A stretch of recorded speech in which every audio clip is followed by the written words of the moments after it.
It's 6 o'clock. I'm gonna call to order at the planning commission meeting for the village of Belleville. October 8th, 2020. Mike Nervous, Here. Felix Kaczmarski, Here. Barry Ziegler, Here. Debbie Bongard, here, Gary Wells, Here. Larry Enlow. Here. The forum. Participation, allow citizens to be heard on the agenda and non-agenda item. So if you checked in, Everybody checked in public participation. okay. Done. You can speak during the item. Let's try. Myself also included. Consent agenda, all items of consent agenda are considered to be routine in nature and will be enacted in one motion. There will be no separate discussion of these items unless the commission member so requests, in which event the item will be removed from the consent agenda and considered as the first item after approval of the consent agenda. We have the minutes from September 10th. You approve the consent agenda. Second. Larry. All those in favor? Aye. Opposed? Motion passes. All right, Mike, who was the second on that? Larry. Larry, thank you.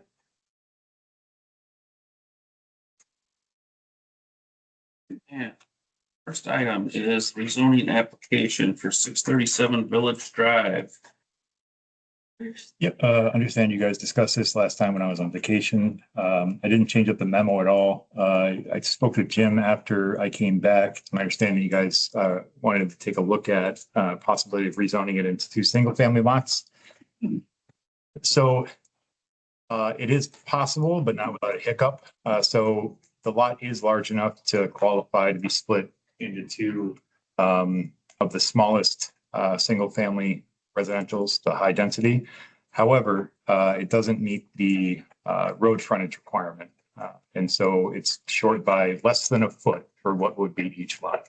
So if he had an extra 1.5 feet, you split right down the middle, it'd be no problem.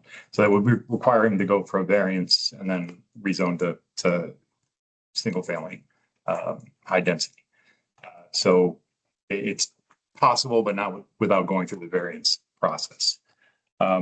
Otherwise, as I stated in my original memo that was attached here, all the planning documents we have, comprehensive plan, the current zoning surrounding the parcel, I mean, all the documents that we have for direction in making decisions lead me to say that, I mean, there shouldn't be any zoning.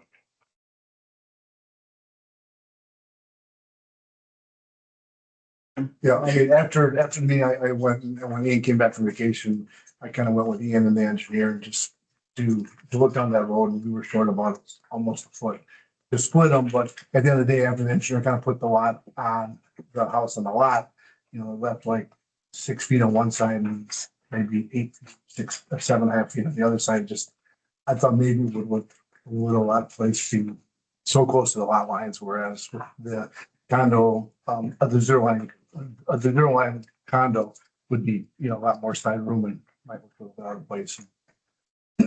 But I did try to come up with some type of plan that would fit there, but in the 2 or 3 plans we tried, it was just really tight towards the neighbors. Okay, really tight.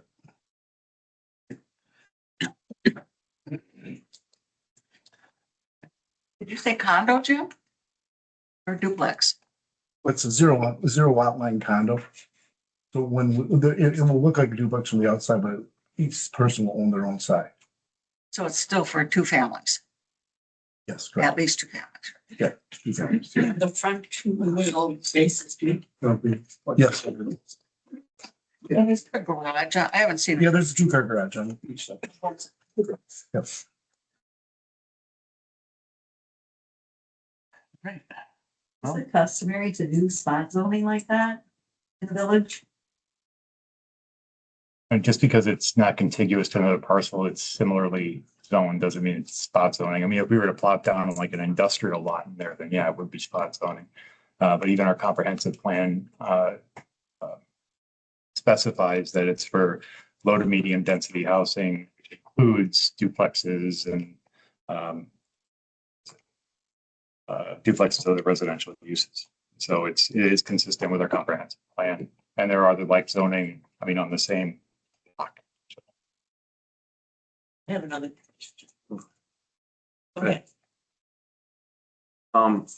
Jim, I was wondering if when this duplex goes on this lot or whatever, with the lot being 100 feet across the front, how much distance is going to be on either side of it up to the pins? That's in Bro, they had like the dual housing things, whatever, and they're really small and put together. I was pacing them off, and they were over 50. So I'm trying to grasp my head around how smashed is this going to be in there on either property, either side of the lot. I got some stuff from Dane County from my real estate agent, and that front of that lot, the same width as my lot, is 100. I just couldn't see something that big being something's only 100 feet, across the front. The frontage from side to side is 68 feet. Is that for both? Yeah, that's for both, yes. Yeah, so that would leave basically 32 feet, 16 feet in each side. Approximately.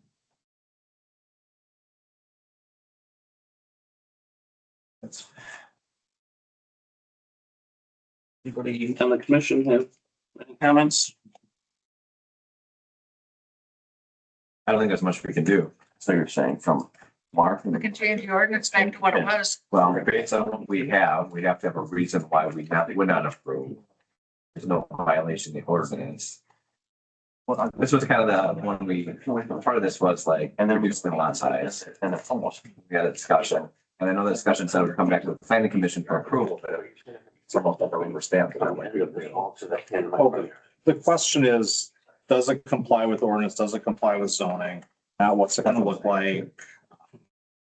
That, and it fits the plan, it fits the zoning. Yeah, everything. I mean, It's in compliance. So I mean, yeah. that's it. I'll make a motion to approve rezoning application for 637 Village Drive to be rezoned from SH single family high density to R2 two-family residential districts. But what about the people out here that have been against it for 3 meetings in a row now? So you're telling me that. I understand your opposition, but it fits the plan that the village laid out a long time ago.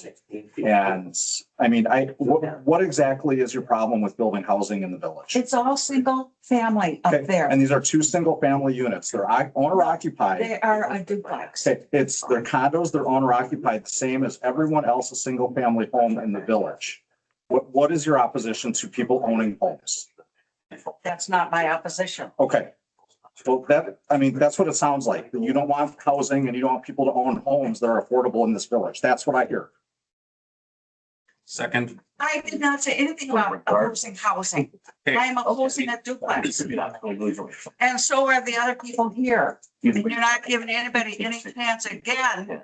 And then you say, why don't people come to meetings? Well, because we're leaving now.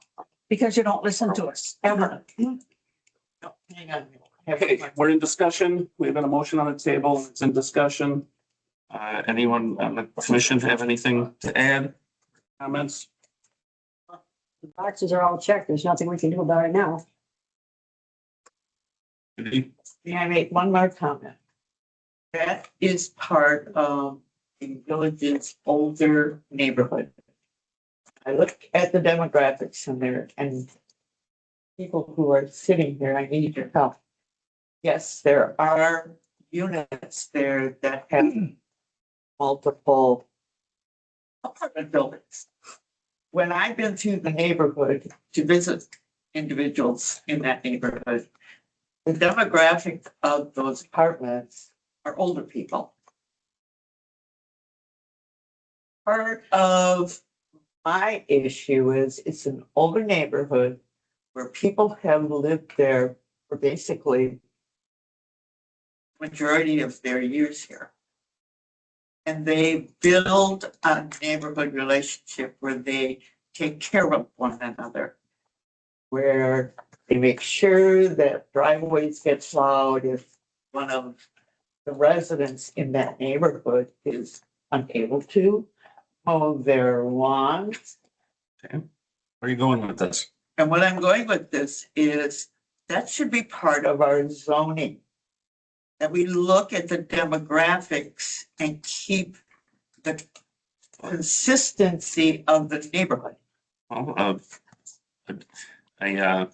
half, a duplex unit would be consistent with an older person being able to buy that and live there.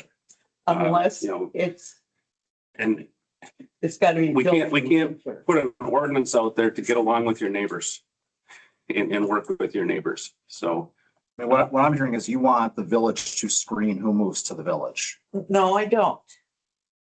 I'm hearing. Well, I don't know what you're hearing. One house for one family. It is one house for one family. It's two owner occupied units. It's one.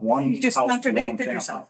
It's one building with two families in it. They're wanting one building with one But family. they're owner occupied and it's no different than any other condo, whether it's a freestanding or. We don't know if duplex. they're owner occupied. Are they gonna be owner occupied or are you gonna rent them? They're gonna be on record. And also, and down on the You other, could rent your house just the same right now. Are you keeping the ownership of those then, Jim? Or you still selling the building outright? I'll sell for each side outright. So then my question is, do we have any control as far as it's designed to be not rental property, but then can someone buy that and turn it into rental property like that? I guess that's kind of the caveat of, we'd be right back where we are before with the other. That would require a village ordinance. Okay. That type of scenario is played out in other communities and it generally doesn't withstand legal Okay. challenge. So someone's gonna buy that, they're dwelling in, and they cannot buy that and use it as rental property initially, is that correct? Then the intention is to sell it as each of zero hour condo. No, I know, I mean, it's your end, but once it's out of your hands and you've sold the building successfully, then is it up to the village to decide if it's gonna be rental property or not? They have to go through you or no? That's between the person who bought it and financed it, Yeah. because you can't buy property and rent it and still have a loan as. Got it. occupant. I mean, that would be kind of like, I mean, I'll give another example, two down on the corner of 511 and 513 Village Drive. One that you guys referred to as a heroin house. Yep. We had purchased that. Yep. And my daughter and my youngest son bought that. Mhm. They have It's beautiful on the inside. so both those units were sold this week. So the closing is going to be November 11th and 24th, I think, around the 21st. Both people buying them are young. One's a young family, a husband and wife. We're moving in. She works at Epic and he works somewhere else. But Okay. yeah, it's affordable to them. Okay. What do you anticipate selling those units for? Probably 350 per side. I figure. Larry, you got anything? Gary? No,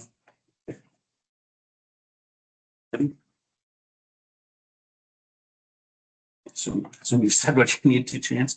So, I made a motion. I stand by it. all right. All those in favor? Aye. Opposed? No. The two of us voted. Yeah, Well, I'm sorry, I am in favor.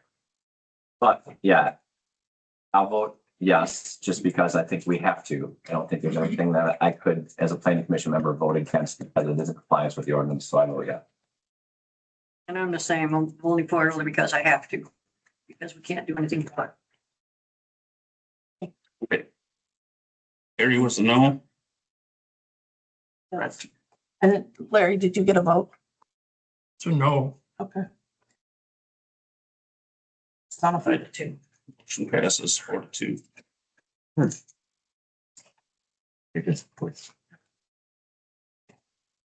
Right. And number 6, conditional use permit application for 3 East Main Street. This is the conditional use application for the beer garden. It's Dan Bar. As far as the beer garden goes, right back there. I have no issue with the business or the actual beer garden. There's a couple little things, but nothing major. It's just when anyone applies for, whether it be a tenant or the owner applies for a planning and zoning approval, I do a site inspection of the entire property. And that resulted in 18 pages worth of violations. I saw all 18. Yeah. Every day. Yeah, I was gonna say, it's not, this is not news to you. Yeah. I discussed it with the business owners. I included him on the letter that I sent to the property owner as well. I said, look, I don't know where your responsibility stops and their responsibility starts and vice versa. So that's why I presented all the information. Yeah, I mean, that made total sense because you hear from the owner as often as I do. Basically, I fix anything inside the bar, except for what after the break-in that. I mean, she was supposed to replace 3 doors, the ceiling, the windows, and that's never happened. So I did that. And the cracked window, I replaced that. I don't know, 10 years ago. It's cracked in the same spot. So I told her about that. That hasn't been taken care of. I mean, I take care of everything that I should over and above. But I mean, obviously there's looking at all the pictures, it's endless. I mean, unless that front entryway fell clear off, and she's not going to do anything. It's like it might eventually though. Well, according to my father, it's looked exactly the same, like it's going to fall off. But if it's windy, I'm not even sure it's not attached like Dot's was. The beer truck hit it. So the reason we didn't really do anything because you asked the question, you know. I mean, I'm all for the beer garden, but as your 18 pages of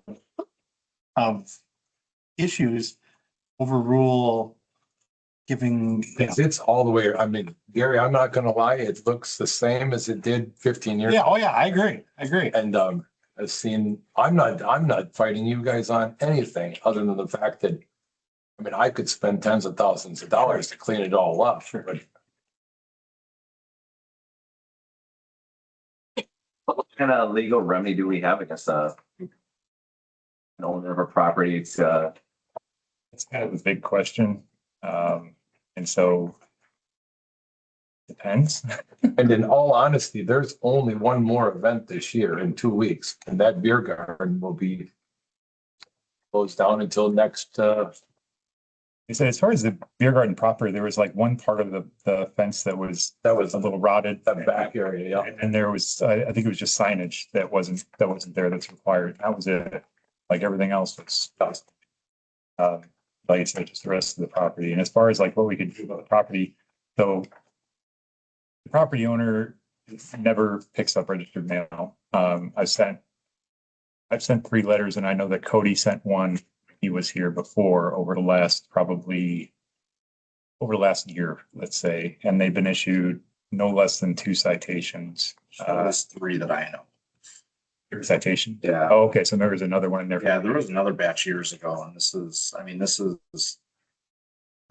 Ongoing for years. Long-standing Yeah. issue. I guess the question at hand is there's the property and there's the business. I guess I'm trying to look at the ordinance right now, if we can just parse them out and just address the concerns as they exist to the business space and not the totality. I mean, is there a risk to people that enter the business because of things that aren't, up to power fixed? Could something fall, like the entrance or no? No, last year the fence got blown down, so we obviously had to fix that, because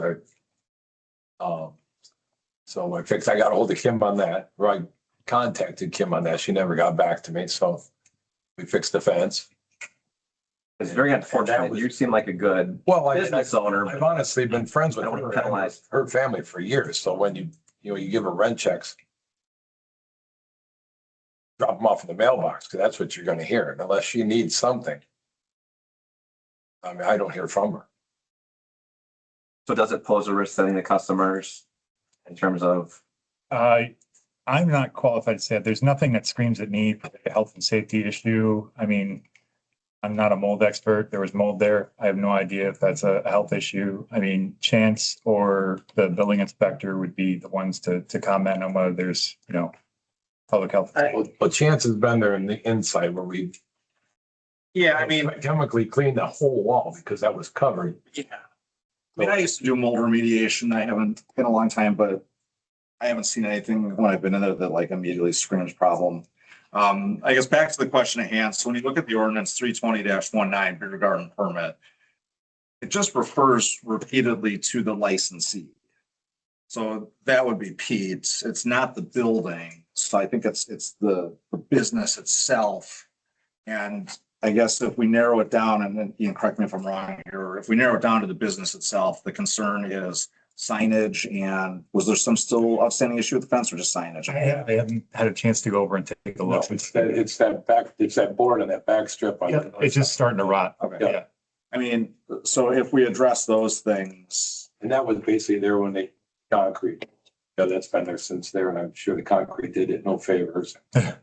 I will say this though, while you're sitting here, I know it's a Kim thing, but if you could go pull the vine down from around your vent for your overhead, that'd be I great. was gonna mention that. I did, for the, The exhaust vent Yeah. for the. that was the picture I was showing my head. Yeah, I mean, that's my interpretation of the ordinance. It just says licensee. It doesn't say anything about the physical building itself. It don't, I mean, we talk about physical structure, it just refers to basically fencing and lighting. So as long as fencing, lighting and signage are in compliance, I don't see a reason not to prohibit the building itself as a separate issue that needs addressed. They don't want it, but staying focused on the issue at hand. What is our next step? If she doesn't get her registered mail, she doesn't, So keep sending citations, but nothing really changes. It gets to the point, and I discussed it a while ago at CDA when we started a discussion about the 11 East Main, the garage. Where like the next step, that really isn't that bad disrepair, is to have the building inspector go in and do clear it. a total building inspection to see if it meets the 50% rule by state statute. And so nobody wants to lose the Park Hotel. I'm pretty sure if we did one of those, you would. Yeah. Oh, And then lose the business too. Yeah. Which is why we haven't pushed it to that point. And I'm gonna make a motion that we approve the beer garden ordinance for bar or whatever. 3 East Main. Yeah, 3 East Main, yeah. Second. Motion by Gary, second by Debbie. Any additional discussion? Do we want to amend that to contingent on The the signage. signage and fence repair? Yeah, yes. Signage, fence and And the. pulling the vine off. Yeah. And that's something I that trust. something you can accomplish, yeah, because like, we can't. No. Rely on that's the fine. owner. But yeah, that's, like I said, she's supposed to collect the rent checks. She's supposed to come, that's the way it's always was until like the last 5 years.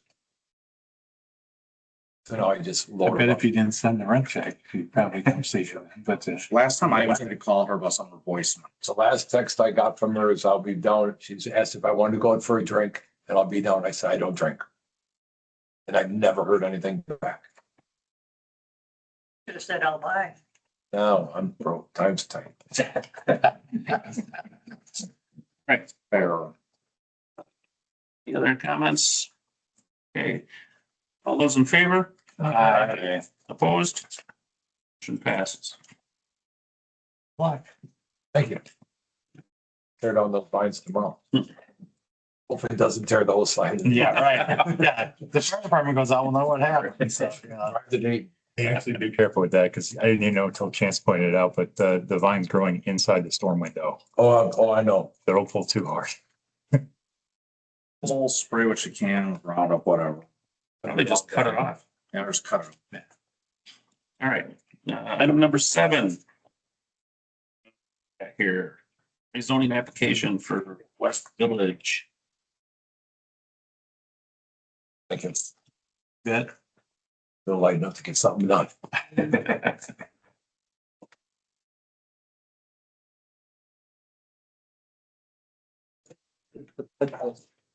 Right, so we discussed this at the board level just to see if there was an appetite to move forward with, and the board said they'd be willing to consider it.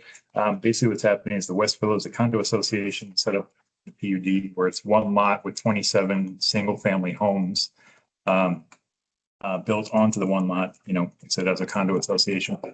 None of the infrastructure was built, or at least the none of the road or infrastructure or what would be sidewalks, if there were sidewalks, were built to spec. sanitary sewer, water and stormwater were. The issue that that the association is coming into now is, I guess it's approaching or about 6 figures to get insurance on the properties, because they're unable to find insurance companies. And so they've decided that they'd like to pursue going from a condo association to an HOA and resubmitting their plat to become, single lots, or single housing. So we can do that through PUD. The HOA would retain maintenance of the roads and all the infrastructure that's built within that area. So it's kind of a mess. Nothing would change as a result of this other than on paper through the register of deeds. And it would all be their responsibility. What we're doing is proving that. Correct. Yeah. I mean, there's no more liability to the village than if they were a condo association. Cause I mean, the end game for either one is the HOA condo association running out of money and the village having to take over the maintenance of all the infrastructure. There's no difference in liability there. This is just something they decided to pursue to be able to find insurance for the individual homeowners to be able to find insurance for their individual properties, making them in fact individual properties. So we don't have a resolution to do this, or an ordinance, right? We'd have to do that next meeting or? This is a rezone, rezones would rezone, and then we take the resolution to the board, the village board. So what we're doing now is holding a very fun public hearing. So all things consistent. Very early in the meeting, had conversation about, does it comply with long-term plan, zoning, all of those? Does it check all those boxes? I would struggle to find a box. I would like to answer that. We already built. That is the difference. We are not a developer coming for a build. We are already there. And that's trying to figure out how to articulate this. And that's what I'm trying to address here is like, it's the, hey, we built it, now we want to change the rules. And I understand the motive behind it, but do you see kind of where the perception is? Well, we built it this way because this is how we wanted it, but now we don't like how we wanted it. So now we're going to change it. And I mean, because those have been there, I mean, not very long. 3 years, I think. This was the Dale years. Before me, I mean, they just finished up construction, but the whole thing was Correct, about 3 years. passed by the bars here. About 3 years. Problem is, we were created as 27 single-family homes, but called condos. Where we really are not condos. Our documents also really talk about single-family homes, not condos. But because we were called condos, we have to follow the Wisconsin Condo Act, which says we have to have property insurance that covers all 27 new construction homes for total loss. So we have a huge insurance policy we're having to pay currently. It also comes into play where if it remains a condo, we may have to bring in a management company, and it's more difficult for a volunteer board to handle. So we want to just go to an HOA where we wouldn't have to continue to follow the Wisconsin Condominium Act. We would not have to pay our $27,000 insurance policy. That's property only. We would go to only a $1,500 liability policy. We wouldn't need a management company, and a volunteer board could handle our simple little HOA. That's why we are wanting to do this. Financially, it makes great sense. We're 55 plus. So we'd like to keep our expenses as low as we can, and remaining in a condo isn't going to allow us to do that. We are remaining a PUD, so I mean, nothing's going to change. We have a reserve fund where we pay for capital improvements of our roads and our street lights. And we have an operating budget that we pay for everything else day-to-day maintenance wise. So the village isn't taking care of us in any way. Ian, you said 6-figure. That's what I thought I remember. I could very well be wrong, but I thought. Trying to wrap my head around, what are the the costs of this actually. Well, because I'm sure it's probably based on assessed value, and if you have 27 units in there and they insure it for replacement cost, I'm sure probably very easily is 6, if not 7 figures to insure it. But either way, you'd have to insure probably for replacement value. Yeah, Like but whether that or would not be- it's for the entire Yeah. individual, wouldn't it be similar? It would go back onto the individual unit owner to have their homeowner's insurance on their individual unit. So that But you just divide the larger pot by 27 or how many do you have? It's my understanding it's a $27,000 policy for the condo association that covers all 27 units for replacement. And then each homeowner has their own homeowner policy Correct. And that's. for whatever that is that they're being charged, which is probably what? $100 a year? $1,200. I want to add that insurance companies are getting out of carrying condominium insurance. So we run the risk of struggling to get condominium insurance down the road as they continue to jack the prices. There's a 30% increase that's coming down the road, probably higher. So over time, we're going to struggle trying to get condominium insurance on 27 homes. And the way our documents are, Being similar increases. the way our documents are written, we have to carry our own homeowner's insurance policy.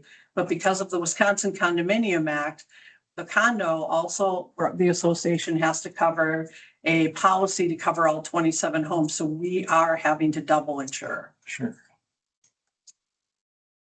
But also the insurance, the condominium insurance, I mean, our house, let's say our houses are worth like 450,000. Condominium insurance is not covering 450. It's more on the upwards of 600,000 per house.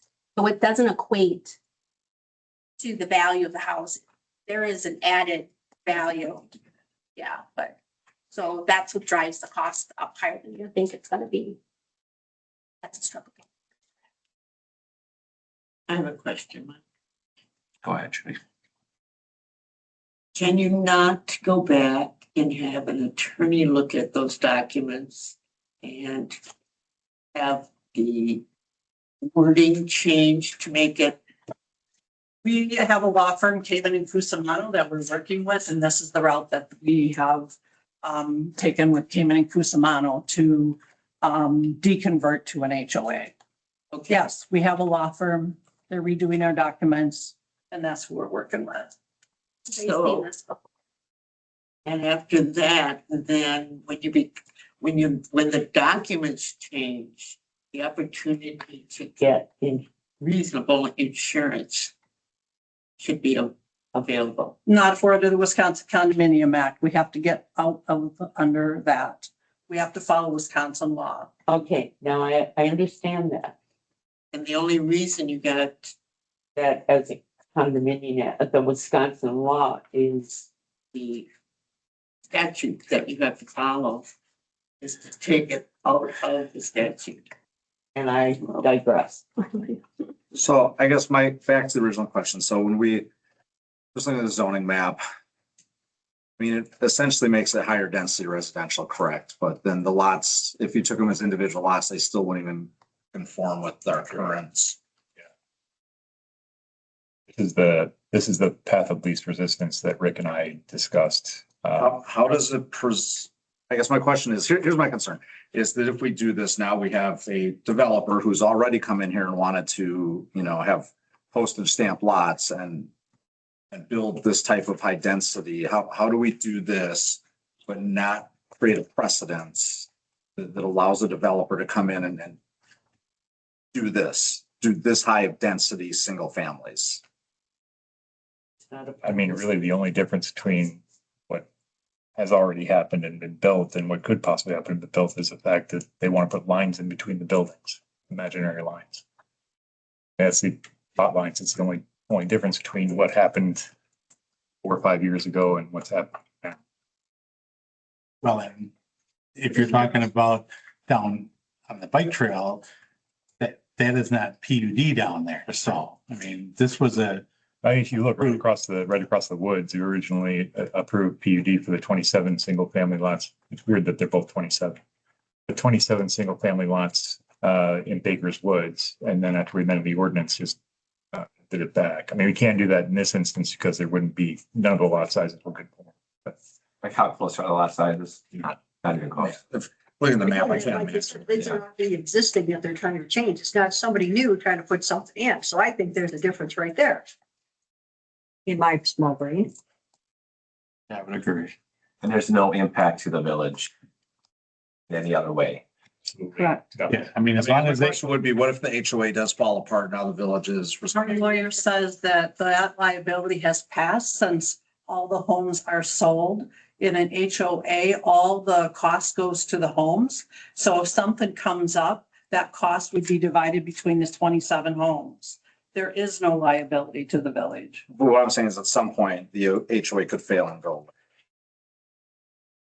He just. I don't- And then. No, Really, I don't know. no. We asked that question because Ian told us that would be the one question that would be asked. And she said there really is no liability for that right now because it's all owned. And all the costs of the HOA fall to the homeowners. it's the only possible thing is if HOA or it's the same exact end game if the HOA or condo association were to be bankrupted and the roads would be in such a state of disrepair that they couldn't pay for anything, then we would end up having to do it. Well, and I guess my question is if they're not compliant, does the village even have equipment to get in there for snow removal, things like that? If they're not compliant. I mean, it could be done, I'm sure. do cul-de-sacs, so we could probably do. Yeah, but a cul-de-sac still has to conform. Yeah, it's, Design standards. Yeah. These are just private drives back in there. There's no more protection though for us keeping it how it currently is versus changing it to. Literally only difference is imaginary lines. That's it. And the process to get the imaginary lines there. But I mean, as far as like what's actually there, because it's already built out, I mean. And that costs us nothing to do any of the rezoning. I mean, We are paying for a new plat map. We are paying for We're that. paying for all. A surveyor is working on a final plat map at our cost. So there is no cost to the village for any of this. Well, I guess my last question would be, does this change the assessed value of the property in one way or the other? Does it remain the same? it's possible. I mean, I doubt it would change it much, but that would be an assessor question. I'm not sure. Because it would still be. Yeah, I mean, it would still categorically be the same. It's the same. I'm not an assessor, but I've talked to ours and the house is still the house and Yeah. it's not like, so Right. so I think that wouldn't affect it any more than, I think it's gonna be affected next year when we read that. I'd make a motion, but we have to do a public hearing first, right? Technically. At some point, whenever you guys get to it.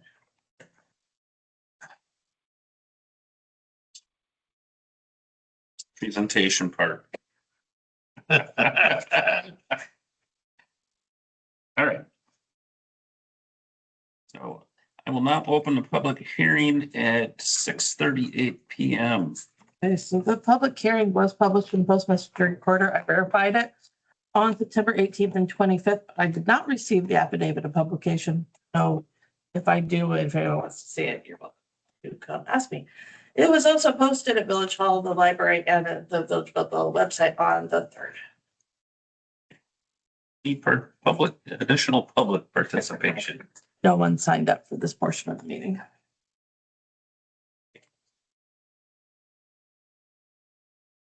there any other comments? Are there any other comments? He has to ask it 3 times. Are there any other comments? I'll close the public hearing at 6:39.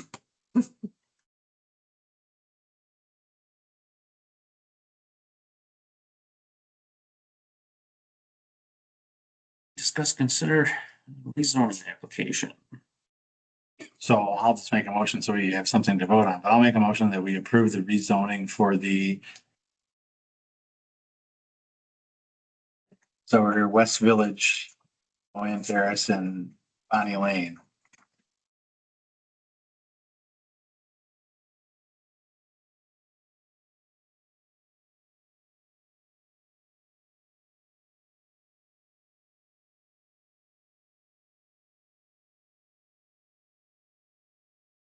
Is there a second? I'll second it. I have a question once you do that. Seconded by Larry. Go ahead. Now, you want to change from what you are right now, condominium to an HOA, correct? Right. Now, reading this letter that was sent by MSA, there is a number of small items here that were omitted on the plot. Okay? Now, is this going to affect your getting that Is that, until these are corrected or addressed? is he talking about what you just said? What is? The letter from Kevin that I sent out just a couple hours ago. Yeah, Yeah, and that was just his review of the preliminary plat. I mean, for the zoning, it's nothing, but the preliminary plat, these just changes that their surveyor is going to have to add onto the plat or amend on the plat. He said everything's already there. So the surveyor is going to correct these, it's on his. On the preliminary before it comes back for final. Yeah, I'll amend my motion to that it contingent upon all these. It's for the prelim, so the Yes. rezone is different. Okay, yeah, okay, no, okay. Sorry. Yep, that's okay.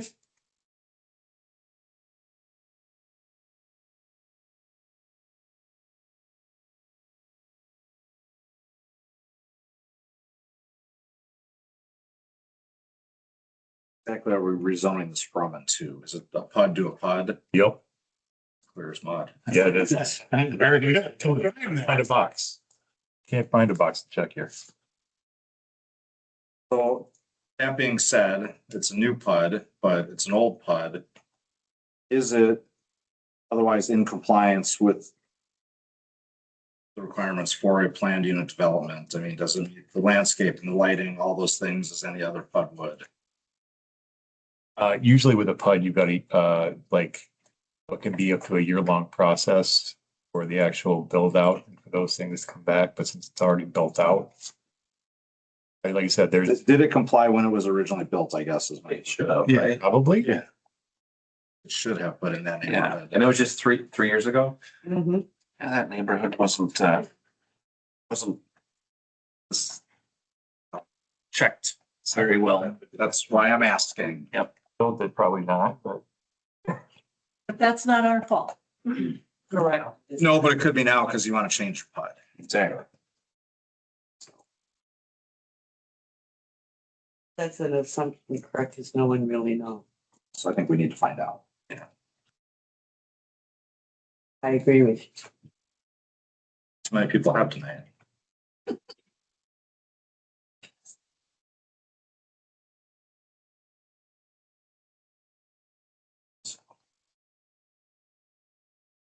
Guess how are we find that information out? What exactly do we want to find out? Staff.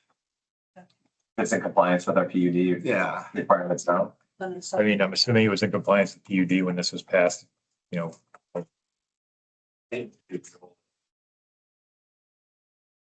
Kevin Lord, have that information. Well, with the PUD, there's like a two-step process, or there's a couple different. So there's a plan that has to be approved and all that kind of stuff. So it was approved at one time. Yes, yeah, the question is compliance. Because I would argue that because they want to change status, if the requirements of a PUD have changed since it was originally built to what they are now, I think it would be within the village's right to require that, even though it's already built, if there are modifications that need to be made. I don't think we've changed the PUD or. And I don't know, because I wasn't here. when it was Probably originally- The last the three. tick the box type Yeah, of thing. yeah. PUD is that it's extremely fluid too. Right. So, you know, from the lighting to whether or not there's sidewalks to the width of the road, all these things are kind of up for grabs and a part of the development plan. So, I mean, there aren't as many set benchmarks like there are with standard developments. No, I agree. This is, I mean, That makes it sounds like it can be the Wild West out there. PUDs pretty much are the Wild West, yes. and that's my hesitation. I completely understand what you're saying, and I'm not saying I'm opposed to it. I just. Like if we would have gone like the traditional way and tried to rezone them into the highest density, I mean, it would have been, what was it, over 50 variances. Right. Yeah. No, I agree. I just trying to be cognizant of the precedents we set that now, again, we have some developer come in, build something similar to this, sell it to these folks as, oh, this is a great condo project, only for y'all to find out that here you are again, you're left holding the bag. And now we continue to have this conversation, and I would hope we learn from this. You now have control Yeah, of but- what you approve for the future. As we know, the problem is if the boards and the It does commissions change. change and The inside some, you'd say some may not be as diligent as others. You probably won't keep me for 10 years. Sure. Still say Kevin Lord's gotta have that file. what Probably. was the motion? I'm sorry. Just, The motion we have is to approve the rezone application from PUD RE to PUD. I thought we had a motion. We do. I have a motion. That's repeated. Trying to remember where I'm at. All right. If we can make sure that there's no liability or additional cost to the village. Well, if we make the motion contingent upon finding that information out, because the board still has to approve this. So if we can get that information prior to the board acting on this, then, But the condo association or the HOA, whatever they'll be, would be responsible for all the costs. Well, Ian, you know that. Correct? We are paying all the costs. Yeah. Associated. yeah, I think he's with it. talking about if there's anything that needs to bring it up to standards that aren't currently there. Yeah. So if there was a development plan and the development plan called for 12 streetlights and there are 10 streetlights, you guys are liable for the 2 streetlights.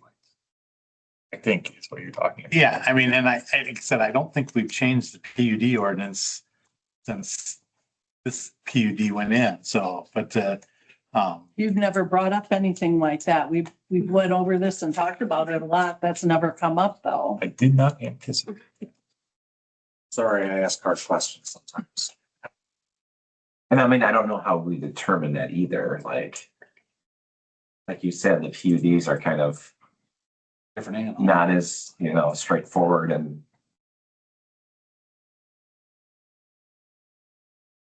So like, would there be a review process or just?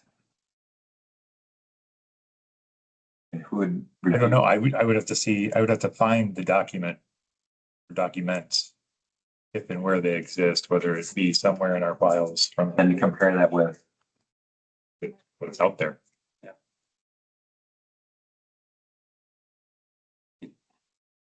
Just a bit of background.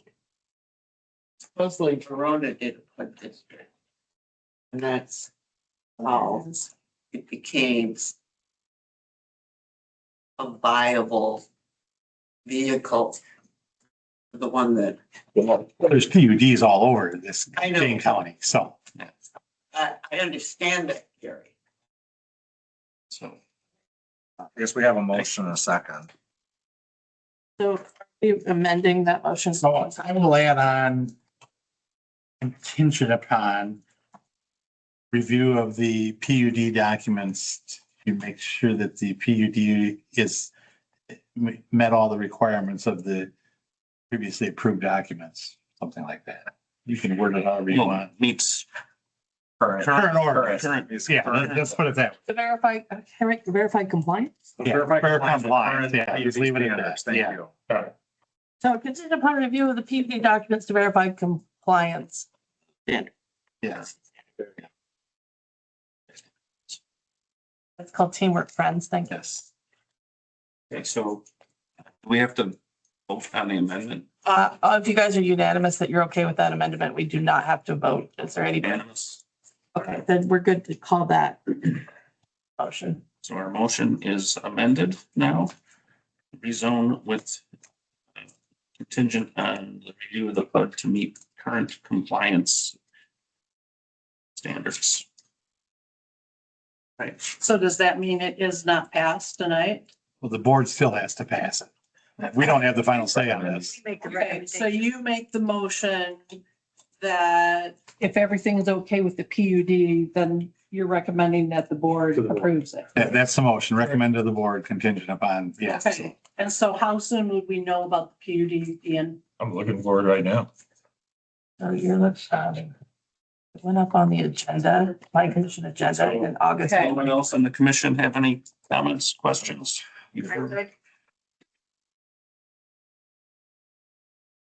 I gotta do a roll call vote. As you wish. Okay, President, Mike, Commission, Chairperson Service, where are we?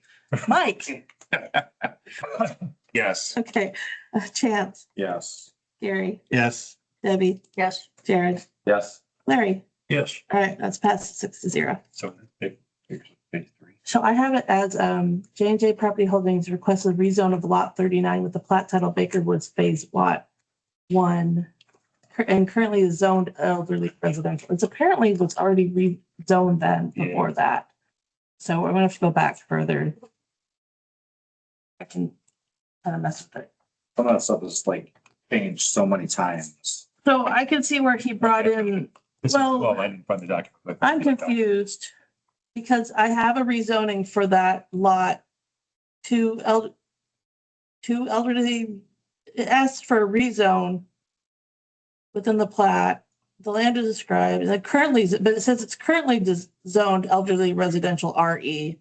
The zoning district for the lot is PUD. So I'm not really sure what they did. Well, the 55 and over is an overlay district. I wouldn't call So that the, all that. Getting real the close. P, Yeah, I was thinking I'm over the same thing. 55, so yeah. 55 elderly, I'm like, what's wrong? Language. did nobody take that? I will admit that, but So was it already RE and then they overlaid the PUD on it? Is that what we're saying? No, PU is the zoning district, 55 and over is the overlay district. It's the other way around. Yeah. But it was currently zoned elderly residential as of, and they rezoned it as PUD. I don't know what they did. Let me see if I can find minutes. Not to derail you. Like alphabet soup. I ask questions. Sometimes they. You need to. It's better read it right now, so we have to go back and do it again. Well, right. And like, so my concern just lies establishing precedents. I'm still learning all this.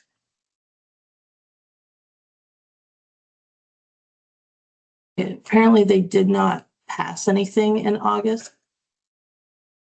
It was decided to have a something staff meeting blinked out next week, followed by an emergency plan commission meeting in the following week. So I'm gonna have to do we're gonna have to do some more research, but it's not something I can do here on the fly. I hope we can adjust. We're not opposed to, we just want to make sure, not just for us doing it right, but I mean, it does impact you guys as well.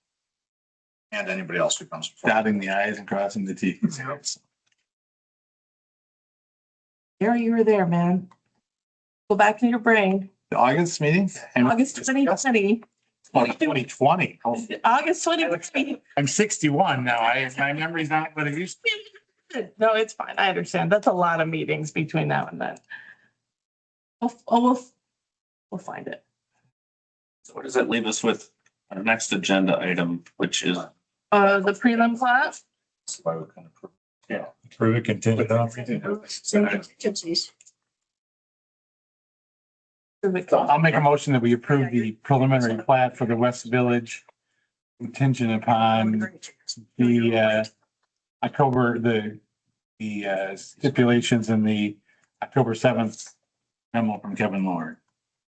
You know, I have a question though. Are those things listed by Kevin? Are those things that have to go in to the preliminary, or is he saying they have to be come in the final plat map? The final. So those aren't things that need to be in the preliminary plat map. These are saying those are have to be shown in the final plat map. Yeah. That the surveyor is currently working on. So so they won't show up in a preliminary plat map. Yeah, so basically, nothing is ever gonna happen with the preliminary plat after tonight. Like, the preliminary plat is just going in the round file, because they're already working on the final. Right. The final plat, as long as it meets all the things that was approved in the preliminary plat, such as everything here, Right. then it's entitled to approval. So Kevin will have to review the final plan to make sure that all these things are in there. And that's part of the plan, but I just don't want, you adopted with the preliminary. I didn't want you to amend it for something that isn't gonna happen. Amend your motion, because those things won't be in the preliminary. Okay, so, Final. so then I'll rescind my motion and make a motion that we approve the preliminary plat application. Second.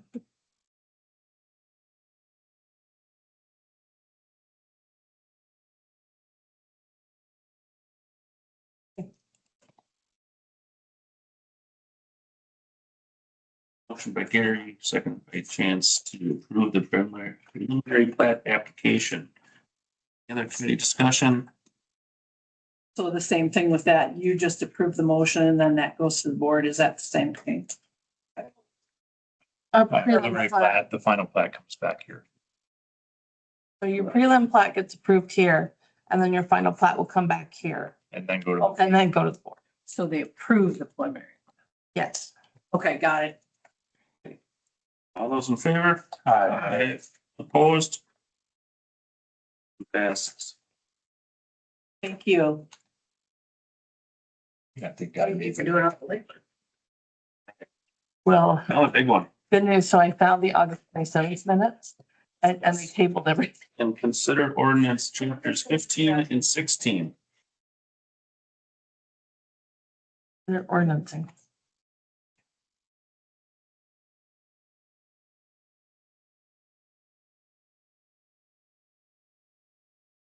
I said this last meeting, 16 is a dandy. Right? That was some major, And 16 is completely or less completely redone. It's on the edge there, Mary. Keep.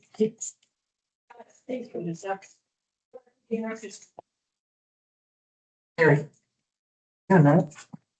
She's got a meeting phone at the new day. 1 minute.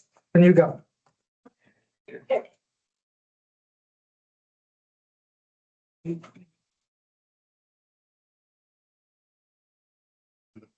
You find it. Look through all your stacks of paper. Yeah. You know when you find it. It'll be that. Oh, okay, now let's see what. Thank you. Welcome to our world.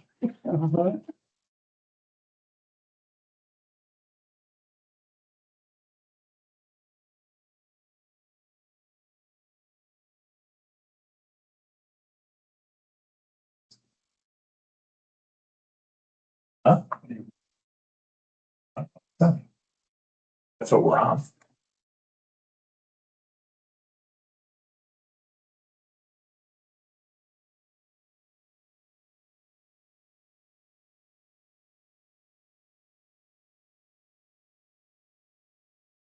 guessing the stormwater ordinances and stuff are coming here eventually too, right? Oh, those are based on like the ordinance that I'm told to write by the DNR. So Yeah, I was just gonna say, I don't think the village has a lot of yeah, but latitude in writing storm. like literally I've got. It should come to a committee to be reviewed before it gets recommended. Yeah, I was just gonna shove it in front of finance, but yeah, that's. Okay. fine. Yeah, okay, that's either way. Yeah, literally, I was going back and forth between the DNR for a couple of months on that one. Because they just released new standards that were supposed to be adopted by August, but weren't. But yeah. This is September. I'm confused now. I see the PUD does, like itself doesn't matter. Like PUD is just like what we did tonight, would have been Okay. exactly what they did then. It's a development plan. That's what I need. So we're looking for the development. So Yeah. that would have come back here still though, right? Yeah. It's like a I'm gonna keep looking at the. massive, multifaceted site plan, basically. Nice, this, like agenda minutes folders in 2020, 2021 is like a doozy.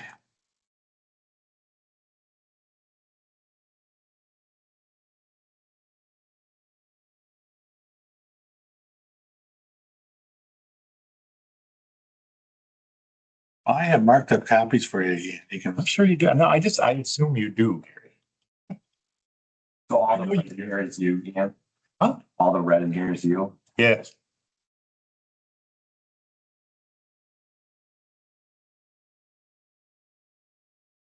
All the strike through. He really likes pain. Make it weird. Okay.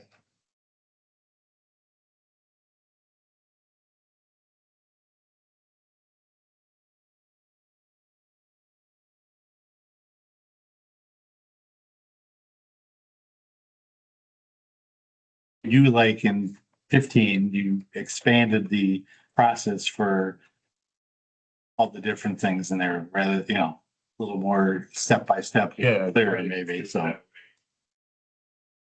That's like, Something I eventually want to get to too is like on, whether it be for the permit or just like online, I want to do like a process map for each permit, what it looks like and how long it should take. Yeah.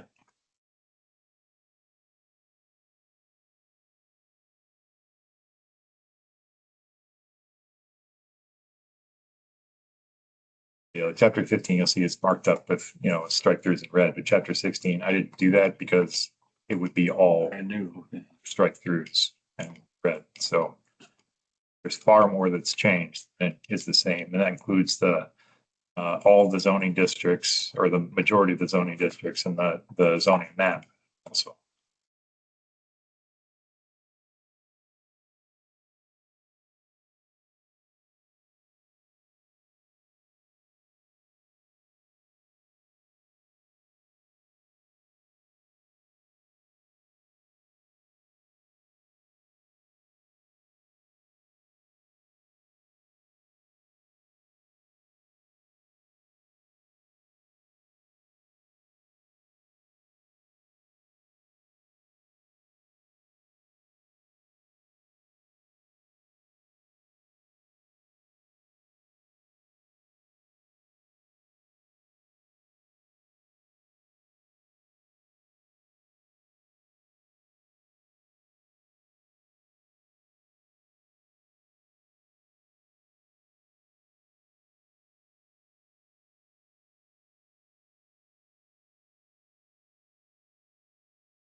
This gets pretty specific.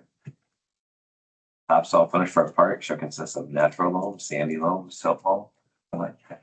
You like your loams? Yeah.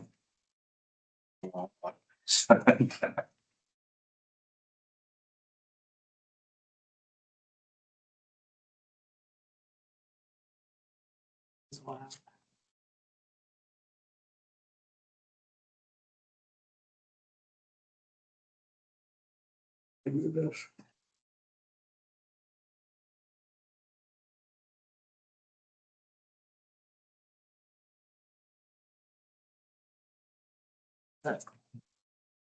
Specific implementation plan. Implementation. Yes. So, Chapter 16 on page 46. I guess if you're scrolling through the document, which, yep, there's match. 14 is outdoor storage permanent, which would apply to one of our discussion items we've had through here more than once. Table, right? See page 16, 6. 46, page 46. 14. So, yeah, there's that one of them, and then there's an entire section dedicated to it. Small section, so it leaves wiggle room. 16.072, it's page 82. So that one, storage and shipping containers are allowed in any zoning district for a period up to 90 days with written approval from me. Storage and shipping containers are not permitted as permanent accessory structures to any property in any zoning district without first having secured a site plan or conditional use approval from the plan commission.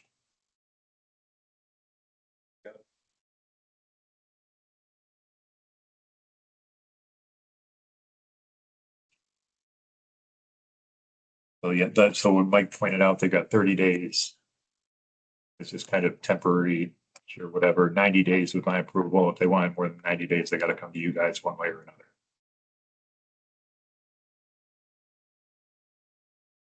I mean, I'm assuming to borrow this largely. Oh, yeah. Now, He's good with exactly. there's drawings and everything. I Googled, I pillaged. The drawings are all lifted from Verona. I have an opinion on solar energy collection systems, specifically ground mounted. Does that apply to residential then also? The schematic with looking at houses there, so it's a separate section.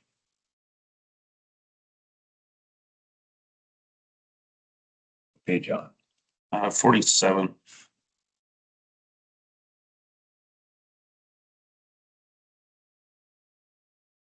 Going to 48, you'll see what's up.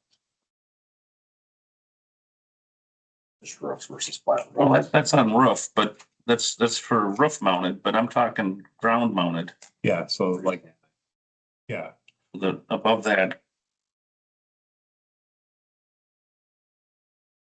I got a problem with freestanding ones like that, especially in residential area. I don't disagree. They're, in my opinion, very unsightly and detract, significantly from other people's backyards and stuff. Kind of like roof or canopies. We've got one house by us that has them. The neighbors constantly complain about having to look at it. I don't know, Barbara Circle, there's somebody's got. Yeah. Really? Okay. Yeah. I know, I would agree. I would think, guess that'd be my opinion on that is not to allow that type. I might have a hard time with that even in a commercial setting. I like the one above it of canopy type. If you're gonna do it, over parking or something over your garage, or, if you got a carport, I guess if it was residential, you could probably do it.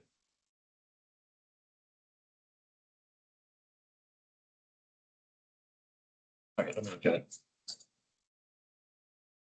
I'd agree with that. And I haven't seen it in there, maybe I missed it or I haven't gotten it yet. Do we have anything, speaking of energy, that addresses like windmills, wind turbines? We want to tackle that as well. Might as well. And no problem with roof mounted otherwise. So on our normal lots, There's so 100 square feet would be your max, correct? At 10 by 10 for a ground mount. Yeah. It's gotta be 15 feet, yeah. That's sure we get people coming in here for that. If that started to become more widespread. The only way you're gonna see it become more widespread for me is if I can store the power at my own home, and not just so much put all. Got for sure. Yeah. That's another $20,000 battery That's what. encased in a cement room. Yeah, I can power my house on propane on a standby generator. I don't think I've got anything in here about wind. I don't think there was either. that I About remember. the cancer, but other than that, I don't think. Just kidding. Well, I think maybe we should consider, because if we're gonna talk about the unsightliness and what they look like on the landscape. Yeah. Because next thing you know, somebody out there is already thinking about, can I put this in my backyard?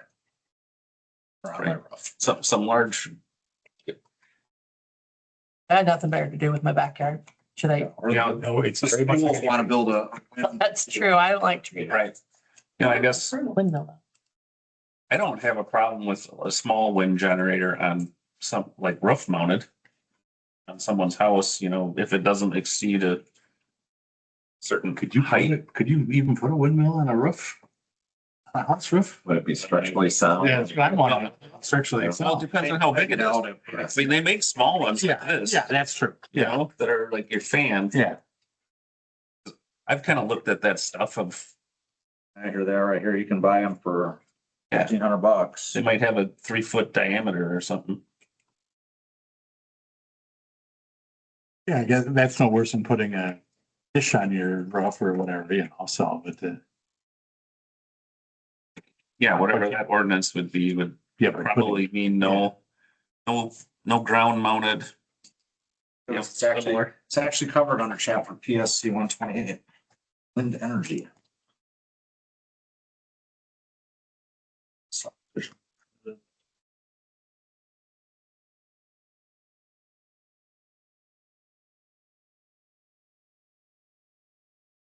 printer cap. Wanted because of it generating. Right on my end. Can I have that? One of those. Just give it to him. If you got any other comments, just add it on there. Here, it's the other one too. Look at that. This is, More often than not, you see them not spinning on a windy day. I'm not convinced. that I agree. it's actually making- so Rita enjoying the sun going down at night. Yeah, that's so much cute. The big one, We drove to Nashville. pretty intense. It's Yeah. Turbine. I never, it took me a long time to get through. Usually you don't, but because it's also new, it took a long time to get through it. They're everywhere. Like they're in the ocean, No. land everywhere. Yeah, no, we just like them. Yeah, do we, I guess, since we do have a river, we have to worry about, paddle wheels or water generators. Yes, that we should have an old stone mill to grind flour. Old timey Belleville. See, I think it would be cool if we built like size one, like where the one used to sit, and that was like where the historical society lived. I think that'd be. But no, we don't have anything to do with the water itself. That's a DNR. Yeah. Well, that, yeah, I like his suggestion. I know freestanding solar, maybe we do, you know, we're addressing that alternative energy. Do want to look into wind? Maybe we don't need anything. Maybe it's a non-issue, but Oh, I could look at it. Yeah. just, we're at that point. We're gonna do it. Then we have to backpedal. We'll do it now. Well, you know, it's certainly a thing that's not going away. What about home? They're big. Small modular nuclear reactors. That's, It's a thing. You're gonna buy it from Rolls Royce or New Scale. Or I several. own stock in both.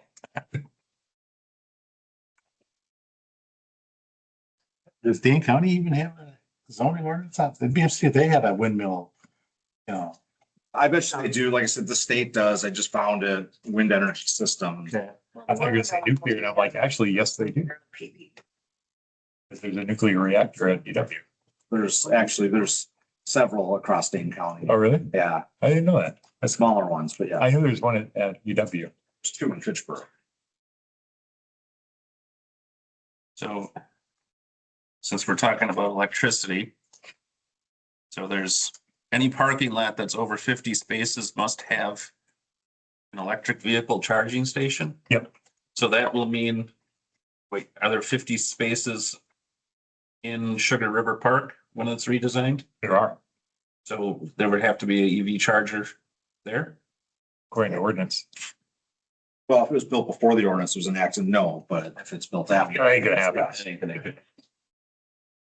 The park will get built after this ordinance will get redone. And technically, yes. Unless you want to exit. Yeah, how much does that cost? I mean, that can't. I don't know. 20 grand. It ain't free.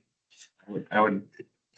Yeah, Except in public parking lots. I mean, that would also require any business with 50, you know, that's constructed afterwards. So say would federal have to meet this if they did an addition?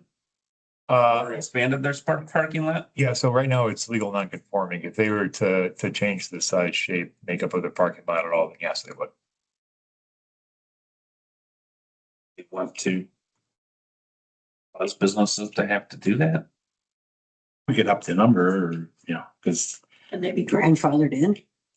Well, that's legal non-conforming, but as soon as you try to, I guess, expand or whatever, anytime you change anything with something that's legal non-conforming, then you open yourself up to new code. Kind of like with this building. Anytime we make any substantial changes to this building, you got to bring everything up to code. Right. Same thing. And which is basically what we're asking for the PUD that we just talked about. Make sure it's up to, some degree of code that was originally set. I think we got to review that. I don't know. I just. Well, the problem is it's so political, whether, it's part of, That's all up to you guys. I think it should be the business's choice to be able to put. I mean, if the village wants to say we're gonna do it as a village to any public owned property, that's one thing. But Right. to legislate that on a private entity, I struggle with. Yeah, same here. And, you know, if a private entity wants to do it because, you know, they're, you know, now everybody's driving an electric car pretty much. Well, they'll probably have them contracted out where, you know, they're getting a portion of the money collected, you know, for when they put the infrastructure in. So I guess I don't really want to mandate that. That's kind of where I'm at. I think it's important to their customer or employee Yeah, base. They'll do it, and if they don't, they won't. Does that then mean we also need to have something that says try and have 100 extension cords coming off of your building? We already have that. That's a fire code. Can't use extension cords for permanent wiring. Catholic Church probably got 50 times. Oh, yeah, I bet it easily does. Oh, yeah. St. Francis, yeah. Lane design standards, so. Well, I'm guessing I mean, we're not gonna sit here and review this all. tonight, Yeah, I mean, right? that's a lot, to go line by line, Yeah. especially through 16. But I hate going line by line. Right, it makes it a lot easier to go through, but. Yeah. I can't do it line by line. No. Well, I'm at a chamber meeting, so you can just sit here forever. That's I hate doing line by line. You bring in stuff like you want me to look over something like a section. I've got the ground mounted, I've got the. Yeah, no, I don't mean to say it's grouping line by line. I'm saying if I really get bored and it's fair. Line. Right. Yeah, like I'm writing down stuff to revisit. Yeah, no. Yeah. Those are just a couple things found, so we'll revisit those. Yes. We asked last time, but I'm gonna say we all failed at reviewing this last meeting, so let's try to get that done. So we're gonna table this to the next meeting for more review. Sure. That's it. Sure with that. All right. They'll give me more time to get my ground mounted, over panels up. Yes, do it now. Good luck on that. You don't want to ixnay the ground mounted altogether, because while it's a long shot, like the last community I worked in had a line with building a new power station and ended up using like 20 acres for a solar array. And so that was a big deal. So you don't want to discount it altogether. Well, yeah, maybe residential, yes, maybe commercial or industrial, no. I don't know. I've driven by the one at Seminole. I see the one at the airport in Middleton always. Yeah. And is there a way it can be written where it's more of a case by case review, but that's not fair? For the conditional use permit. I don't know. I mean, Waukkee's having a battle over one right now. Pittsburgh has the O'Brien Solar Farm or something. Yeah. Yeah. I mean, that's where I come around to like, there's other ways, hopefully, to get enough solar that you need. Or build a modular nuclear reactor instead. That'll power the city. Yes. So anyway, so that's table. Electric. Really? Yeah. All right, communications, miscellaneous business. Any announcements, statements, questions by members? Future agenda items is more ordinances. Yeah, more ordinances, and I do believe. Sorry, I have written next month's agenda, so I can kind of, if you're curious, I can get to it fast enough. I imagine West Village is probably coming back with their final plat. Yeah, we are having a public hearing for Secord. Who want to put a accessory structure in the back. We are having a public hearing, possibly depending on what zoning board of appeals says tonight. For some condos, or it's a duplex over on Sugar Avenue that wants to go to a 0 lot line. And that's gonna have a certified, then there'll be a couple certified survey maps. Let's review. Final plat. You guys have been really busy this year. Yeah, considering these were. I don't think it's gonna slow down. No. No, I don't think either. Here, I just really hope it's like. Canceled meeting, yeah. Baker's Woods on it, but it's still had Baker's Woods. It was brought up, right? Wow. Here till the day we die. So when's our next meeting? It will be the November. Well, And I guess a member statement regarding how busy it's been. Do we need to meet more than once a month? Or add an extra meeting in per quarter? I don't know. We've done special meetings. If we end up having to have, we Just just meeting. Becomes urgent. just call some special meetings. I'm just, with all the development and stuff going on, I don't necessarily anticipate it. it would get messy with our noticing requirements as well, because with the monthly meeting, we can. Yeah. Our noticing deadlines stay consistent. If you start adding new meetings on, I might. Yeah, in December, January, February, will kind of been up. Stuff comes up. Then once we get back into warmer weather, it's big and explode again. Okay.